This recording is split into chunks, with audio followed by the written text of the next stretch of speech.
Assalamualaikum warahmatullahi wabarakatuh. Nama saya Rizky Ramadhani dari kelas 12A. Jadi saya akan hari ini akan menjelaskan tentang apa sih mawaris itu.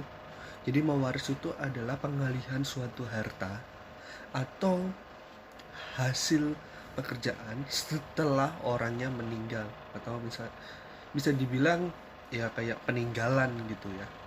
Menurut hukumnya, mawaris ini dibagi menjadi tiga hukum.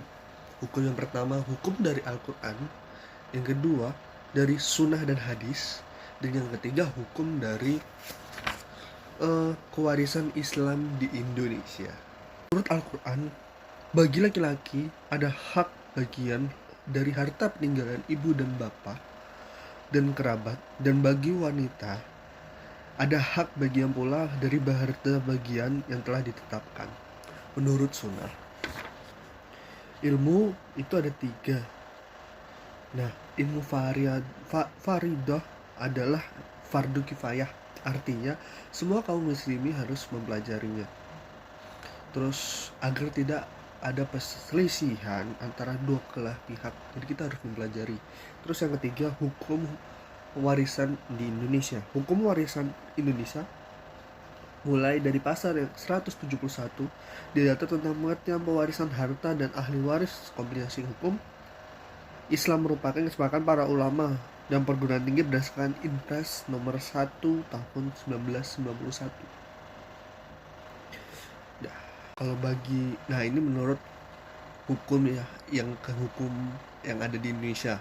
Jadi misalnya istri itu suaminya meninggal, kalau tidak memiliki cucu, dia mendapat seperempat.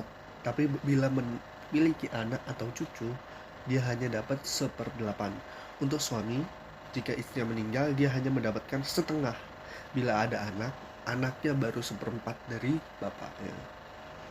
Untuk kalau misalnya dijelaskan semua lumayan panjang jadi videonya, jadi saya akan fotokan tabelnya saja ya.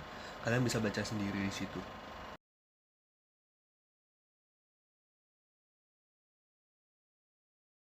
Jadi saya akan ngasih beberapa contoh soal nih. Misalnya gini, kita dapat soal berapa harta yang didapatkan seorang istri bila dia tidak memiliki anak. Nah, jawabannya adalah 1/4. Dia nggak punya anak, dia jawabnya 1/4. Nah, terus soal yang kedua, apa yang didapatkan jika dia memiliki anak tapi keduanya sama-sama perempuan? Dibagi 2/3-nya. Seperti itu. Sekian, terima kasih. Wassalamualaikum warahmatullahi wabarakatuh.